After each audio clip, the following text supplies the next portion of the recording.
दोस्तों, आज की वीडियो में आप सभी का स्वागत है। आज की वीडियो में करवा चौथ की कथा का वर्णन किया गया है। हिंदू धर्म के अनुसार कार्तिक मास की कृष्ण पक्ष की चतुर्थी तिथि को करवा चौथ का व्रत किया जाता है। इस दिन सुहागिन महिलाएं अपने पति की लंबी उम्र की कामना के लिए निर्जला व्रत रखती है। शाम को चौथ माता की कथा कर चंद्रमा को अर्घ्य देकर वह अपना व्रत खोलती है। तो आइए शुरू करते हैं आज की करवा चौथ की कथा। करवा चौथ की व्रत कथा। 7 भाइयों की एक बहन थी। सभी भाई अपनी बहन से बहुत प्यार करते थे और हमेशा उसके साथ ही खाना खाते थे। जब बहन की शादी हो गई और वह एक बार जब ससुराल से मायके आई, तब करवा चौथ आई तो बहन ने करवा चौथ का व्रत किया। सभी भाई शाम को खाना खाने बैठे तो अपनी बहन को खाना खाने के लिए बुलाया। तब बहन ने कहा कि आज मेरे चौथ माता का व्रत है, चाँद देखकर ही खाना खाऊंगी। तब भाइयों ने सोचा कि चाँद पता नहीं कब उदय होगा, अपनी बहन तो भूखी है।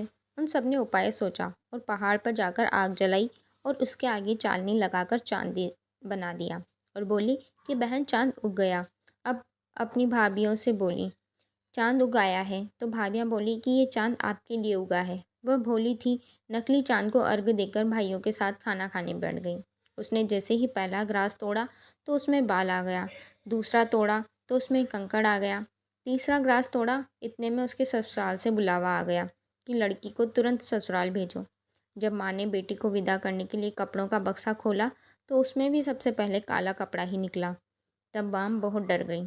उसने अपनी बेटी को एक चांदी का सिक्का देते हुए कहा कि तुझे रास्ते में जो भी मिले उसके पैर छूती जाना और जो तुझे सुहागन होने का आशीर्वाद दे उसे ही ये सिक्का दे देना और अपने पल्लू पर गांठ बांध लेना। वो पूरे रास्ते ऐसा ही करती गई, पर किसी ने उसे सुहागन होने का आशीर्वाद नहीं दिया। जब वह अपने ससुराल पहुंची तो बाहर उसकी ननद खेल रही थी। उसने उसके पैर छुए तो उसने सदा सुहागन होने का आशीर्वाद दिया। तब उसने सिक्का ननद को दे दिया और पल्लू पर गांठ बांध ली। जब घर के अंदर गई तो देखा कि उसके पति की मृत्यु हो गई है। जब उसके पति को जलाने के लिए ले जाने लगे तो उसने नहीं ले जाने दिया। तब सबने कहा कि गांव में लाश को नहीं रहने देंगे, तो गांव के बाहर एक झोपड़ी बना दी। वह उसमें ही रहने लगी और अपने पति की सेवा करने लगी। रोज़ घर से उसकी ननद उसे खाना देने जाती। कुछ समय बाद माघ की चौथ आई तो उसने व्रत किया। रात को चौथ माता गाजती गरजती आई तो उसने माता के पैर पकड़ लिए। माता पैर छुड़ाने लगी और बोली, 7 भाइयों की बहन घनी घनी भूखी, मेरे पैर छोड़। जब उसने पैर नहीं छोड़े तो चौथ माता बोली कि मैं कुछ नहीं कर सकती, मेरे से बड़ी बैसाख की चौथ आएगी, उसके पैर पकड़ना। कुछ समय बाद बैसाख की चौथ आई तो उसने कहा कि मैं कुछ नहीं कर सकती, मेरे से बड़ी भादवे की चौथ आएगी, उसके पैर पकड़ना। जब भादवी की चौथ आई तो उसने भी यही कहा कि मैं कुछ नहीं कर सकती, मेरे से बड़ी कार्तिक की चौथ आएगी, वो ही तेरे पति को जीवन दे सकती है, लेकिन वो तेरे से सुहाग का सामान मांगेगी, तो तू वो सब तैयार रखना। लेकिन मैंने तुझे ये सब बताया है, ऐसा मत कहना।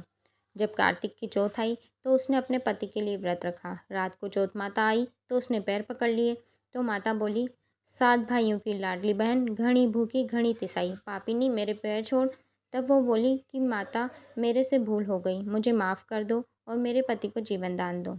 जब उसने माता के पैर नहीं छोड़े तो माता बोली कि ठीक है, जो सामान मैं मांगूँ वो सब ला कर दे। माता ने जो सामान मांगा वो उसने ला कर दे दिया। तब चौथ माता बोली कि तुझे ये सब किसने बताया? वो बोली कि माता, मैं इस जंगल में अकेली रहती हूँ, मुझे ये सब बताने यहाँ कौन आएगा। चौथ माता ने मांग में से सिंदूर लिया, आँख में से काजल व चुटकी उंगली में से मेहंदी निकाल कर उसके पति के छींटा मारा तो उसका पति जीवित हो गया और माता ने उसे सदा सुहागन होने का आशीर्वाद दिया। सुबह जब ननद खाना लेकर आई तो अपने भाई को जीवित पाया। दौड़कर घर गई और सबको बताया कि भैया जीवित हो गए। सब लोग वहाँ आए तो देखा कि बेटी सच कह रही है। अपने बेटे को जीवित देखकर सास बहू के पैर पड़ने लगी। तो बहू बोली, सासू जी, आप ये क्या कर रही हैं? मैंने कुछ नहीं किया है, यह तो चौथ माता ने किया है। चौथ माता, जैसे आप उसको सुहाग दिया वैसे हम सभी को देना, सब पर अपनी कृपा बनाए रखना। प्यारे दोस्तों, आपको हमारी आज की कथा कैसी लगी हमें कमेंट्स के माध्यम से ज़रूर बताएं।